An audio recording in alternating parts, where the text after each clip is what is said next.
এখন আমরা উল্টাটা দেখি, আই মিন অক্টাল বা হেক্সাডেসিমাল থেকে কিভাবে বাইনারিতে আসবো।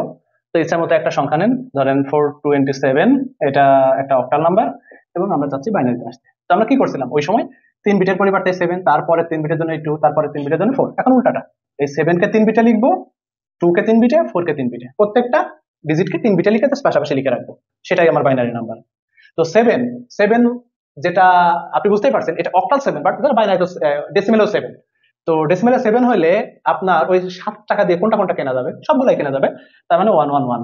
2, 2 এর জন্য কত হবে, বুঝতেই পারছেন 421, ওই 2, রাইট। তো আপনি যদি মাথায় প্রথম দিকে না করতে পারেন কোনো প্রবলেম নাই, 2টাখানে বাজারে গেছেন, তো এটা বাদে কিছু কিনতে পারবেন, এই দুটো কিনতে পারবেন না। 010 4, এটা কিনবেন, বাকি দুটা কিনতে পারবেন না। 100, তো এটা হবে 100 010, 3টা 1, রাইট। এটাই খুবই ইজি, এই কারণেই ইন্টারমিডিয়েট ডেসিমেল আমরা পছন্দ করি না। তারপর দেখেন 2276.312 ইচ্ছা মতো দিলাম, হ্যাঁ। তো এটা 3 বিট, যেটা কত হবে, 3, 2 আর 1 3, বুঝতেই পারছেন 011। 3টাখানে বাজারে গেলে 2 টাকার একটা কার্ডটা কিনতে পারবেন, 4 টাকাটা কিনতে পারবেন না, দ্যাটস ইট। এক লাস্টেটা কিনতে পারবেন 001, প্রথম দুইটা পারবেন না। 2 মাঝখানেটা পারবেন 010। 6 প্রথম দুইটা পারবেন, 4 টাকা 2 টাকারটা 110। 7 সবগুলা পারবেন। 2, 2 মানে মাঝখানেটা পারবেন 010। বিশাল বড় একটা সংখ্যা, তাই না? প্রত্যেকটা ডিজিটে যেহেতু 3 বিটে ভাগ করতেছি আমরা।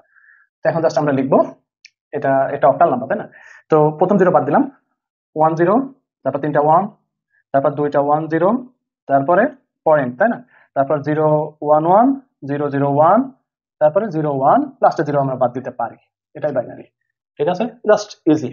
তো এখন আমরা হেক্সাডেসিমাল থেকে বাইনারিতে আসি। 4 বিট রিলেশন, 4 বিট করে ভাগ করতে হবে, দ্যাটস ইট। তো এটা ধরেন যে 2D.7 কত দিলাম, ঠিক আছে, একবার বড়টা দিলাম। এটা হেক্সাডেসিমাল, আমরা যাইতে চাচ্ছি হচ্ছে বাইনারিতে, ফাইন। তো আমরা বুঝতেই পারছেন ডেসিমেলে যাব ইন শর্টকাট হইতে। তো মানে কত, মানে হচ্ছে 14, তাই না? এফ মানে হচ্ছে আমাদের 15। তো 14 যদি হয় তাহলে 8421 14 হবে, 8 আর 4 12 2 14, রাইট। তাহলে 4 বিটে যদি লিখি কে, তাহলে এটা এটা এটা 1, লাস্টটা 0, 3টা 1 0। আপনার মাথায় থাকতে হবে বা মাথায় আপনি ক্যালকুলেট করতে পারবেন। 7 মানে বুঝতেই পারছেন যে ওই যে 421 অতটুকু আপনাদের কিনতে হবে, বাট আপনি 8টা কিনতে পারবেন না। 0, 3টা 1, 4 বিট করে লিখতে হবে প্রত্যেকটা। ডি, সি মানে 12, আর ধরেন যে ডি মানে হচ্ছে 13। তো 13 মানে 8 আর 12 এক 13, তো 1101, 8 আর 12 আর ওই যে লাস্টে এক 13। 2 মানে কত, 0010, এই যে 2টা কিনছেন, 8421 নিচে বসাইলে এটাই শুধু কিনতে পারবেন।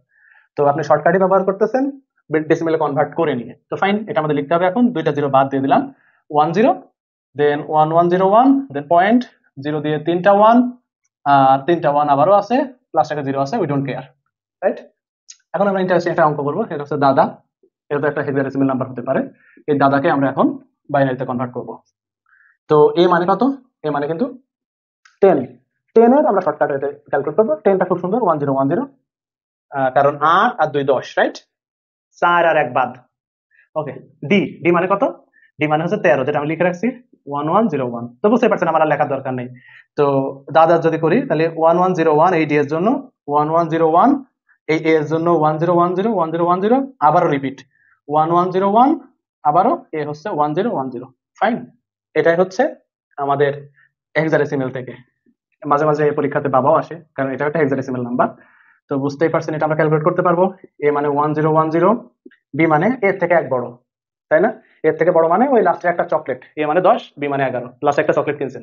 বিজোড় সংখ্যা মানে আপনি জানেন লাস্টে একটা 1টা হবে, চকলেট কিনতেই হবে। তো 1011, তো বুঝতেই পারছেন বি মানে 1011, এ মানে 1010, তারপর 1011, তারপর 1010, ফাইন। এটাই। তো এটা খুবই ইজি, আমরা দেখা মাত্রই কিন্তু এগুলার অ্যান্সার করতে পারবো আশা করি। তো এখন আমরা পড়বো যে এই যে অক্টালের সময় বাইনারি ক্যালকুলেশনের সময় আসলে 3 বিটে ভাগ করছে আর হেক্সাডেসিমালের সময় 4 বিটে ভাগ করছে। এই কারণে অক্টালকে 3 বিট নাম্বার সিস্টেম আর হেক্সাডেসিমালকে 4 বিট নাম্বার সিস্টেম বলে। এটা কেন বলে সেটারই আমি অ্যান্সার দিব। তো এই কোশ্চেন মাঝামাঝি হয় যে why octal is 3 bit number system. ঠিক আছে, আমরা এটা একটু বোঝার চেষ্টা করি, তারপর 4 বিটটা আপনি নিজেই বুঝবেন। আর ডেসিমেলকে কেন কোনো বিট নাম্বার সিস্টেম বলে না সেটাও এখান থেকে বুঝবেন। তো খেয়াল করেন যে অক্টালের ডিজিট গুলা যদি লিখি, অক্টাল এখানে বাইনারি লিখতেছি, তো 0 1 2 3 4 5 6 7, তারপরে 10, ফাইন, উই ডোন্ট কেয়ার। এখন আমরা জিরোর জন্য বাইনারি লিখবো সরাসরি শর্টকাট ওয়েতে। তো আমরা এই 7 পর্যন্ত ডেসিমেলে চিন্তা করতে পারি, কারণ এক্স্যাক্টলি সেম, তাই না? তো 0 এটা বাইনারিতে 0, 1 2 মানে হচ্ছে 1 0, 3 মানে 1 1, 4 মানে 1 0 0, 5 মানে 1 0 1, 6 মানে 1 1 0, আর 7 মানে 1 1 1, রাইট? তো দেখেন 7 তিনটা বিট, 6 তিনটা বিট, 5 তিনটা বিট, 4 ও তিনটা বিট, 3 দুইটা বিট, সামনে 0 বসাইতে পারি 3 বিট করার জন্য। এখানেও 0, এখানে একটা বিট, বাকি দুইটা 0, এখানে একটা বিট, বাকি দুইটা 0। তো এখানে একটা ইন্টারেস্টিং প্যাটার্ন ঘটছে, সেটা হচ্ছে অক্টাল নাম্বার সিস্টেমের যেখানে সিঙ্গেল বিট শেষ হয়েছে, সরি সিঙ্গেল ডিজিট শেষ হয়েছে 7, সেখানে বাইনারির প্যাটার্নেরও 3 বিটের সংখ্যা শেষ হয়েছে। এরপরে এটা 10 1 1 1 হয়ে গেছে। তো আপনি তো জানেন 3 বিটের সংখ্যা শেষ হলে 4 বিটের সংখ্যা, তো 4 বিটের সংখ্যা অবশ্যই কোনটা হবে? 3 বিটের প্রথমটার সাথে 0, তো 3 বিটের প্রথমটা হচ্ছে আমাদের এইটা, রাইট? তো এটা 1 0 0 এর সাথে 0, এটা হচ্ছে 4 বিটের প্রথম সংখ্যা। তাহলে আপনি একটা জিনিস খেয়াল করেন যে এখানে একটা সুন্দর প্যাটার্ন ঘটছে, যে অক্টালের প্রত্যেকটা সিঙ্গেল ডিজিটকে আমরা 3 বিটে প্রকাশ করতে পারি। অক্টালের সিঙ্গেল ডিজিট যেখানে শেষ, তার ইকুইভ্যালেন্ট বাইনারির 3 বিটও সেখানে শেষ, এরপরেই 4 বিট শুরু। তো এই কথাকেই এভাবে বলা হয় অক্টালের প্রতিটা ডিজিটকে 3 বিটের মাধ্যমে প্রকাশ করা হয় বা করা যায়। এ কারণে যখন আপনি অক্টালের সাথে বাইনারি ক্যালকুলেট করতেছেন, অক্টালের কোন একটা ডিজিটকে 3 বিটে লিখতেছেন, অথবা বাইনারি একটা 3 বিটকে ভাগ করে সেটার পরিবর্তে অক্টাল লিখতে পারছেন, কারণ প্রত্যেকটা ডিজিটই আসলে 3 বিটে রিপ্রেজেন্ট করা যায় এবং একটা প্যাটার্নে সেখানে শেষ হয়, রাইট? এখন আসেন হেক্সাডেসিমেল। তো আমরা এটা জাস্ট হেক্সা করে দিই, আর এখানে সাথে পরে আরো লিখতে থাকি 8 9, তারপর A B C D E F, right? তো এগুলার বাইনারি আমরা লিখবো এখন। দেখেন 8 মানে এইটা, 9 মানে অবশ্যই এটা, 10 মানে এ মানে আসলে 1 0 1 0 1 0 1 1, সি মানে 12 8 4 12, তারপরে 13 1 1 0 1, 14 হচ্ছে 1 1 1 0, আর 15 মানে হচ্ছে সবগুলো 1। তো দেখতেই পাচ্ছেন এরপরে হেক্সাডেসিমেলের এই এফ এর পরে কিন্তু 1 0, এবং 1 0 এখানে হবে যেহেতু 4 বিট শেষ, 4টাই 1 হয়ে গেছে, 5 বিট শুরু হবে, তো 1 দিয়ে 4টা 0, রাইট? এটা 5 বিটের প্রথম নাম্বার। তো এখানেও সুন্দর একটা প্যাটার্ন ঘটছে, দেখেন 8 তো 4 বিটে, 7 3 বিটে, তো আমি একটা বিট বাড়াই দিলাম, একটা বিট একটা বিট, এই যে সেই প্যাটার্নটা, সেটা হচ্ছে হেক্সাডেসিমেলের সিঙ্গেল ডিজিট শেষ হয়েছে এফ এ, এবং বাইনারির প্রত্যেকটাকে আমরা 4 বিটে প্রকাশ করলে 4 বিট শেষ হয় হচ্ছে ওই এফ এ। তার মানে এরও সিঙ্গেল ডিজিট যেখানে শেষ, বাইনারির 4 বিট সেখানে শেষ, এরপরে কিন্তু 5 বিট শুরু। তো এখানেও সুন্দর একটা প্যাটার্ন আছে যে সিঙ্গেল ডিজিট গুলাকে 4 বিটে প্রকাশ করা যায়, রাইট? এই কারণেই আসলে হেক্সাডেসিমাল 4 বিট নাম্বার সিস্টেম, কারণ এখানে প্রত্যেকটা ডিজিটকে 4 বিটে প্রকাশ করা যায়। অক্টালের প্রত্যেকটা ডিজিটকে 3 বিটে প্রকাশ করা যায় বলে অক্টাল 3 বিট নাম্বার সিস্টেম। এখন ডেসিমেলকে কোনো বিট নাম্বার সিস্টেম বলা পসিবল না, কারণ ডেসিমেল কোথায় শেষ হয়েছে? ডেসিমেলের সিঙ্গেল ডিজিট গুলো 9 এ শেষ হয়েছে, তো আমি এতগুলো মুছে দিলাম। এখন আপনি বলেন যে এটা যদি ডেসিমেল হয় এবং তার ইকুইভ্যালেন্ট বাইনারি হয়, তো ফাইন, ডেসিমেল শেষ হয়েছে 9 এ, এখানে সিঙ্গেল ডিজিট 9 শেষ হয়েছে, বাইনারির কোনো প্যাটার্ন শেষ হয়েছে কিনা, মানে 3 বিটের লাস্ট সংখ্যা এখানে কিনা? না, 3 বিটের লাস্ট সংখ্যা ছিল হচ্ছে 7 এ, রাইট? আর 4 বিটের লাস্ট সংখ্যা ছিল হচ্ছে 15 তে। 9 এর এখানে কি 3 বিট শেষ হয়েছে? না, সেটা না, আগে শেষ হয়ে গেছে। 4 বিট কোথায় শেষ হয়েছে? পরে শেষ হয়েছে। তার মানে এই 9 এর এখানে শেষ হয়েছে, এখানে বাইনারি সুন্দর প্যাটার্নে শেষ হয় নাই 3 বিট বা 4 বিটে। এ কারণে ডেসিমেলের প্রত্যেকটা ডিজিটকে 3 বিটে প্রকাশ করা যায় এটা আপনি বলতে পারবেন না, কেননা 7 পর্যন্ত 3 বিটে প্রকাশ করা যায়, 8 9 এটাকে আবার 3 বিটে প্রকাশ করা যায় না, সেটার জন্য আবার 4 বিট লাগে, রাইট? কিন্তু 4 বিট ওখানে শেষ হলেও হয়তো 4 বিট এখনো শেষও না, তার মানে আপনি এটাও বলতে পারবেন না ডেসিমেলের প্রত্যেকটা ডিজিটকে 4 বিটে প্রকাশ করা যায়। কিন্তু 4 বিটে আরো কিছু প্রকাশ করা যায়, আরো কিছু রয়ে গেছে, 3 বিটও শেষ না, 4 বিটও শেষ না, মাঝে একটা কিছু পড়ছে।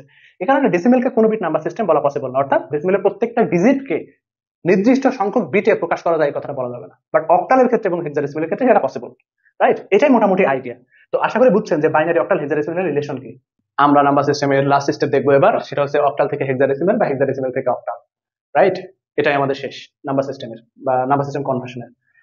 তো octal 3 bit number system, hexadecimal 4 bit number system, এটাই আসলে এখানকার ডিফারেন্ট রুলস। তো আপনি এটা যদি বলেন যে এই অক্টাল থেকে হেক্সাডেসিমেলে সরাসরি যাওয়া যায়, এটা ভুল। অক্টাল থেকে হেক্সাডেসিমেলে সরাসরি আপনি যাইতে পারবেন না, কারণ তারা ডিফারেন্টলি কাজ করে, যেটা বলতেছিলাম octal 3 bit number system, hexadecimal 4 bit number system, প্রত্যেকটা ডিজিটকে 3 বিটে প্রকাশ, প্রত্যেকটা ডিজিটকে 4 বিটে প্রকাশ, এই জিনিসটা সেম না, দুটা ডিফারেন্ট জিনিস। এই কারণে সরাসরি যাওয়া যায় না। এটার জন্য আপনি বলতে পারেন যে হ্যাঁ, আমি অক্টাল থেকে হেক্সাডেসিমেল সরাসরি যাইতে পারি না, কিন্তু 10 ভিত্তিকে তো যাইতে পারি, আই মিন যে কোনো জায়গা থেকে 10, 10 থেকে হেক্সাডেসিমেল, ফাইন, হতে পারে। আবার হেক্সাডেসিমেল থেকে আমি 10 এ আসবো, সরাসরি যেহেতু যাওয়া যায় না, আবার ডেসিমেল থেকে আমি অক্টালে ব্যাক করব, মানে আপনি ইন্টারমিডিয়েট হিসেবে আবারও সেই ডেসিমেলকে ব্যবহার করবেন। কিন্তু আপনি জানেন এই জায়গাটা একটু কমপ্লিকেটেড হইতে পারে। কি সেই কমপ্লিকেশন? যে ডেসিমেলের সাথে ক্যালকুলেশনের ভাগ গুণ পজিশনের যে লেখা, এটা ক্যালকুলেশন অনেক বড় হয়। এ কারণে অক্টাল হেক্সাডেসিমেলের সরাসরি রূপান্তর না হলেও ইন্টারমিডিয়েট হিসাবে বাইনারিকে ব্যবহার করা হয়, ডেসিমেলকে না ব্যবহার করে, কারণ তাদের সাথে বাইনারির ক্যালকুলেশনটা অনেক ইজি, রাইট? তো এটার পদ্ধতি হচ্ছে অক্টাল হেক্সাডেসিমেল সরাসরি হয় না, আমি এটা এরো দিলাম না, এখান থেকে আমরা যাই হচ্ছে বাইনারিতে, বাইনারি থেকে সরাসরি হেক্সাডেসিমেলে, তারপরে হেক্সাডেসিমেল থেকে আবারও বাইনারি, বাইনারি থেকে অক্টালে আবারও আসতে পারি। তো এটাই ইন্টারমিডিয়েট বাইনারি। তো ফাইন, আমরা শুরু করি। অক্টাল একটা নাম্বার 726, ইটস অক্টাল নাম্বার, আমরা চাচ্ছি এটা হেক্সাডেসিমেলে যাইতে, সরাসরি পসিবল না। তো যখন অক্টালের সাথে বাইনারি ক্যালকুলেশন 3 বিট, তো 6 এটা 110, 2 010, 7 111, তাহলে আমাদের সংখ্যাগুলো সিরিয়ালে লিখে নিতে হবে, 111 010 আর 110, এটা আমাদের বাইনারি নাম্বার, রাইট? এখন বাইনারি থেকে আবার হেক্সাডেসিমেলে যাইতে হবে। তো এটার পদ্ধতি কি? 4 বিট করে ভাগ করা। এই যে 4 বিট, এখান থেকে 4 বিট, এখানে 4 বিট হচ্ছে না, তো 3টা জিরো নিয়ে নিলাম, এই যে 4 বিট। তো এটা কত? 8 4 2 1, 4 আর 2 এটা 6, তারপরে এটা 8 আর 4 12 আর 1 13, 13 মানে কত? D, right? আর এটা মানে 1 1d6, 1d6, ফাইন। তাহলে অক্টাল থেকে হেক্সাডেসিমেলে যাওয়ার জন্য আপনাকে এটা করতে হবে। তো এটার মূল আইডিয়াই হচ্ছে অক্টাল থেকে বাইনারিতে 3 বিট ভাগ করবো, পরে ওই বাইনারিকে 4 বিট ভাগ করে হেক্সাডেসিমেলে যাবো, কারণ বাইনারির সাথে হেক্সাডেসিমেলের আবার 4 বিট রিলেশন। ওকে, এখন আমরা হেক্সাডেসিমেল থেকে অক্টালে ব্যাক করতে পারি, এই ম্যাথটা বাদ দিলাম, এটা খুবই ইজি, আমরা এই ধরনের ক্যালকুলেশন পারবো। তো কেউ যদি বলে অক্টাল থেকে হেক্সাডেসিমেলে যাওয়া যায় কিনা, হ্যাঁ আপনি বলবেন যে হ্যাঁ যাওয়া যায়, কিন্তু এটা সরাসরি যায় না, ইন্টারমিডিয়েট কাউকে নিতে হয়। তো আসেন হেক্সাডেসিমেল একটা সংখ্যা নেন, 2d7.e6, it's a hexadecimal number, আমরা চাচ্ছি এটা অক্টালে যাব, ফাইন। তো আগে বাইনারিতে যাইতে হবে, সরাসরি যাওয়া যাবে না, এবং বাইনারির সাথে হেক্সাডেসিমেল 4 বিট রিলেশন। তো 6 মানে হচ্ছে 110, সামনে একটা জিরো নিলাম, ইটস এ 4 বিট। ই, ই মানে হচ্ছে 14, 1110, এটা 7 0 3টা 1, এটা 7 সামনে 0, 4 বিট করার জন্য। ডি, ডি হচ্ছে 12 আর 1 13, তাই না? তো কত সেটা? 28 আর 12 1 13, এটা 2 0, তারপরে কত? 2 হচ্ছে 0010, রাইট? তো এখন এই যে টোটাল নাম্বারটা, এই নাম্বারকে আমরা বাইনারিতে লিখবো, তো লিখে ফেলেন 0010, তারপর 1101, 0 3টা 1, তারপরে পয়েন্ট আছে একটা, তাই না? 0 3টা 1, তারপর আবার 3টে 1 0, তারপরে 0110, ফাইন, বিশাল বড় একটা নাম্বার, জানি না ভুল করছি কিনা, বাট আইডিয়াটা বুঝছেন, এই বাইনারি। এখন আমরা 4 বিট করে লেখার পরে এখন অক্টালে যাওয়ার জন্য আমরা 3 বিট করে ভাগ করব। তো এই যে 3, তারপরে এখান থেকে এই পর্যন্ত 3টা বিট, তারপরে এখানে 3টা বিট, এখানে 3টা বিট, ফাইন, মিলছে। ওকে, তারপরে এখানে এই যে 3টা বিট, তারপরে এখানে 3টা বিট, 1 লাস্ট একটা 0, তো 3 বিটে এখানে হবে 7 010, এটা 2, তারপরে এটা 3, তারপরে এটা 1, এটা 7, এটা 1 1 2 4, এটা 4, রাইট? তাহলে 1327, 1327.714, 714, এটা হচ্ছে আমাদের অক্টাল নাম্বার। আশা করি হয়েছে, বাট বিটের এই কাউন্টিং এ ভুল হতে পারে, সেটা আপনারা একটু দেখিয়েন, বাট আইডিয়া এটাই, 3 বিটে ভাগ করতে হবে, 4 বিটে ভাগ করতে হবে।